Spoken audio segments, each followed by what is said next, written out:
Hola chicos, en esta práctica vamos a hablar del no tan famoso teorema de Pick. El teorema de Pick es un teorema de esos teoremas matemáticos que uno dice, neta, ¿será verdad? O sea, porque es un teorema que es como muy sencillito, muy bonito y muy útil de entender y de usar.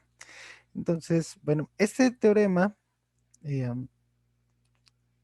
lo que trabaja son polígonos en la rejilla, ¿sí?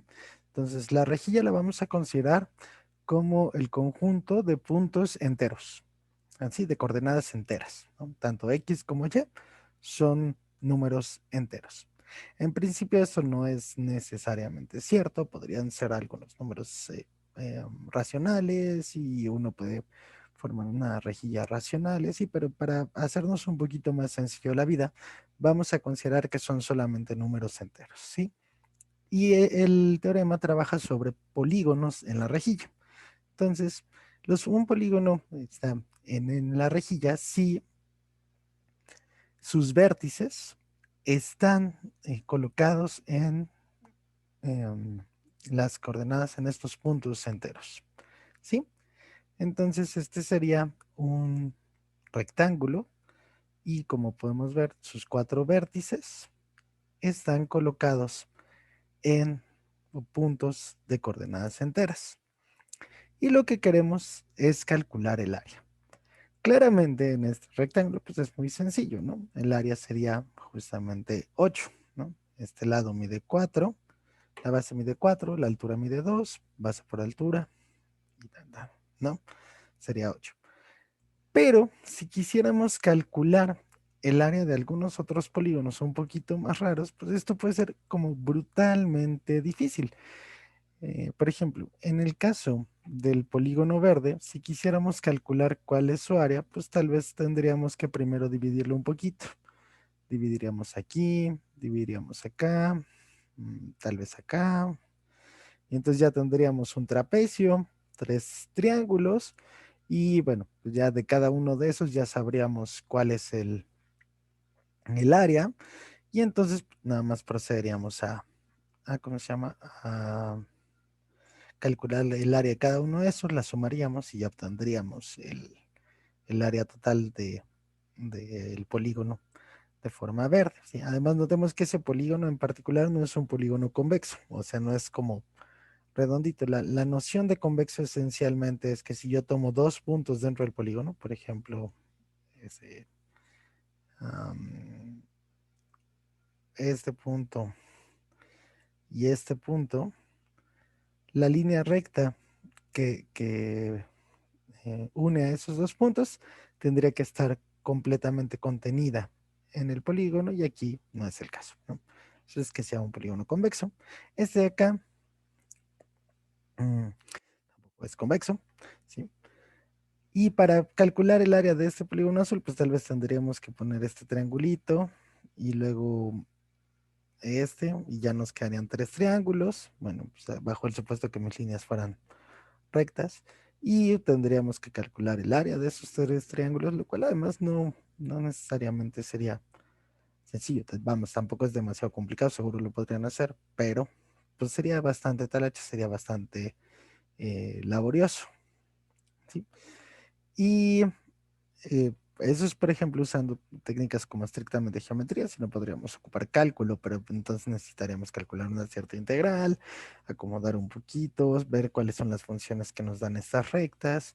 Realmente calcular el área de un polígono, aunque puede ser muy sencillo, también puede ser bastante, o sea, vamos, en términos de las matemáticas no es complicado, pero puede ser bastante laborioso, puede ser bastante pesado. Y justamente ahí es donde entra el teorema de Pick. En 1899, George Alexander Pick encontró una fórmula súper bonita y súper sencilla para calcular el área de estos polígonos, ¿sí? Entonces, lo que él dice es, bueno, si tenemos un polígono que está en una rejilla, en esta malla de puntitos de coordenadas enteras, entonces, pues contamos los puntos que tienen en su interior y los que tienen en la frontera, ¿no? Entonces, el área del polígono va a ser los puntos que tiene en el interior más la mitad de los que tiene en la frontera menos 1. ¿Sí? Entonces veamos un ejemplito de esto. Aquí el área de este polígono pues es 1, 2, 3, 4, 5, 6, 7, 8, 9, 10, 11, 12 y medio, ¿no? 12.5. Esta figura no es como muy complicada, pero intentemos ver qué sucede con el teorema de Pick. Los puntos en el interior son justamente estos puntos rojos, ¿sí? Son 3. En la frontera, pues serían justamente todos estos puntos verdes, ¿sí? Que son 21. Y entonces 21 entre 2 son 10.5 más 3, 13.5, menos 1, 12.5, que es justamente el área que ya habíamos dicho. Entonces, realmente calcular el área de un polígono es muy sencillo usando el teorema de Pick, siempre y cuando pues, este sea un polígono con puntos en una rejilla, ¿no? Esa rejilla, por ejemplo, podría ser, no sé, medio centímetro cada uno, cosas así, ya nada más tendríamos que rescalar un poquito el valor del área, pero dada una unidad fija, podemos calcular eso, ese polígono, ¿no? Bueno, el área de ese polígono. Entonces, voy a hablar un poquito de la demostración, no voy a ser completamente formal con la demostración porque no es el objetivo de este curso. En particular, ser formal con las demostraciones no es el objetivo de este curso. Pero la idea es muy sencilla. Estoy seguro que si se sientan y la intentan hacer, pues la lograrán sin ningún problema. Lo primero que vamos a hacer es probar que si tenemos dos polígonos que satisfacen el teorema de Pick, entonces la unión de los dos, es decir, si los pegamos, el teorema también lo cumple. Si aquí tenemos el polígono azul P, el polígono rojo Q, y lo que vamos a ver es que la unión de los dos, que sería como lo que se forma cuando pegamos los dos, también cumple con el teorema de Pick. Entonces, bueno, sabemos que el polígono azul cumple con el teorema de Pick. Entonces sabemos que el área azul es el número de puntos en el interior más la mitad de los puntos en la frontera en menos 1. Y lo mismo sucede con este polígono rojo, ¿no? Entonces ya tenemos esas dos áreas, la roja y la azul. Ahora, el área del polígono verde, que es la unión de los dos polígonos, va a ser justamente pues, la suma de las áreas, ¿no? Todo lo que está en azul y todo lo que está en rojito. Entonces, pues, sustituyendo, tendríamos que el área verde es el área azul, que son los puntos eh, en el interior de lo azul, más los de la frontera azul, menos 1, más lo del interior de rojo, más la frontera roja entre 2, menos 1. ¿Ok? Ahora, lo que tendríamos, y bueno, vamos a factorizar un poquitito, nada más. Estoy acomodando el menos 1 y el menos 1 los junté, las y las junté y los Fs los junté. ¿Ok? Ahora, aquí es importante, estamos relacionando en este polígono con los puntos del interior de los otros y de la frontera de los otros. Pero lo que nos dice el teorema de Pick sería, pues tendríamos que ver cuántos puntos hay en el interior del verde y en la frontera del verde. Entonces, fijémonos, esa recta que pinté como más rojito del lado izquierdo estaba en la frontera de los dos polígonos, tanto del azul como del rojo. Entonces vamos a suponer que hay D puntos en esa arista que tienen en común. ¿Sí? Entonces, ¿cuántos puntos va a tener el interior del polígono verde? Pues va a tener todos los que eran azules, todos los que eran rojos, que estaban en el interior, y además de esa línea naranja, pues va a tener todos menos los de los extremos, ¿no? Los de los extremos van a pasar a estar en la frontera, y entonces va a tener D, los D puntos que había aquí, menos los dos extremos. Entonces, el interior verde va a ser los que eran azules, los que eran rojos, los que estaban en esta arista en común, menos los extremos. Ahora, ¿cuántos puntos va a haber en la frontera? Pues va a ser todos los que estaban en la frontera azul, aquí estaríamos contando la línea naranja, todos los que estaban en la frontera roja, y de nuevo estamos contando la línea naranja y estamos contando la línea naranja 2 veces. Entonces, pues se la quitamos y le ponemos los puntitos que estaban en los extremos de esa línea naranja. Quitamos 2 veces esa línea naranja y nada más le agregamos los puntitos de los extremos. ¿Va?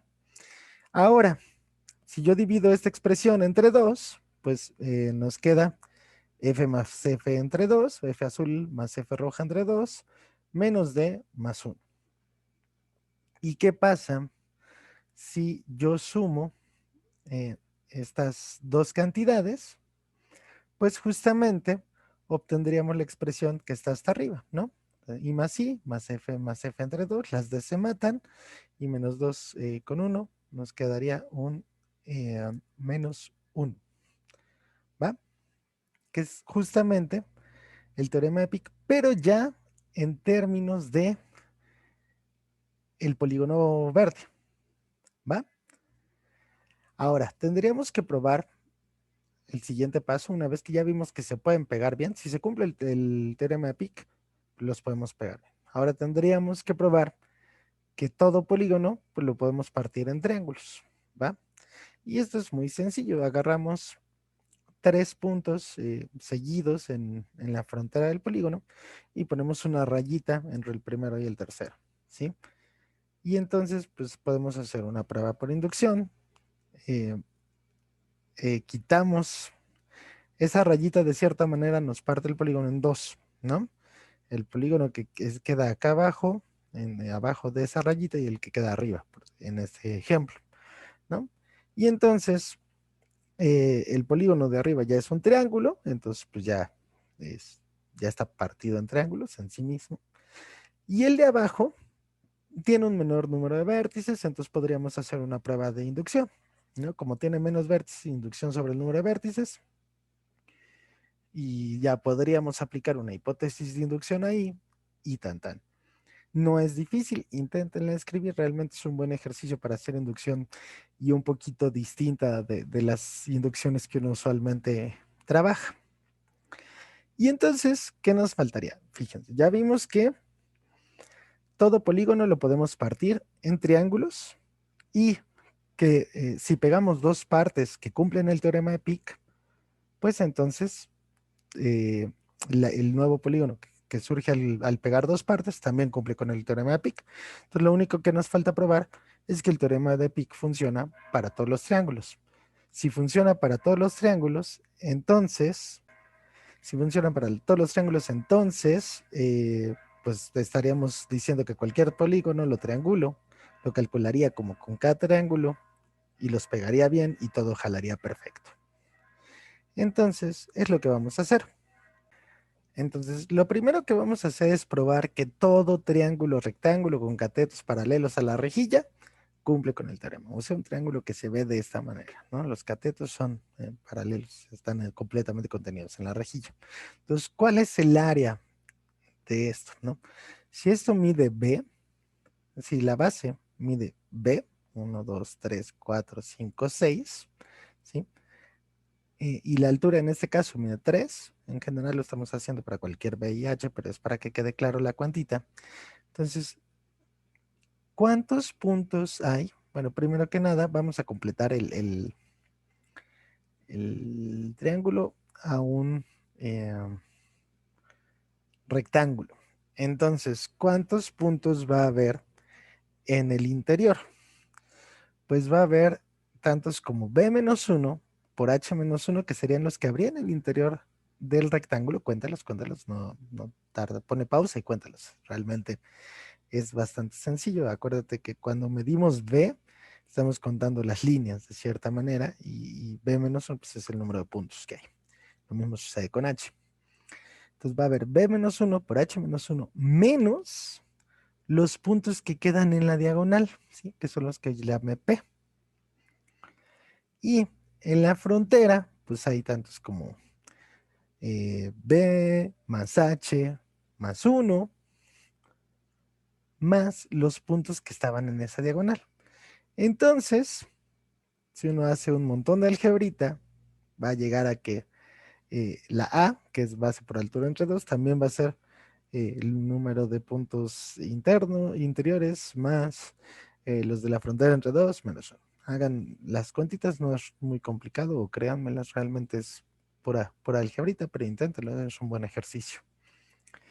Después tendríamos que probar que todo triángulo cumple con el teorema, ¿no? Entonces tendríamos que fijarnos en triángulos como este, que tienen un cateto completamente contenido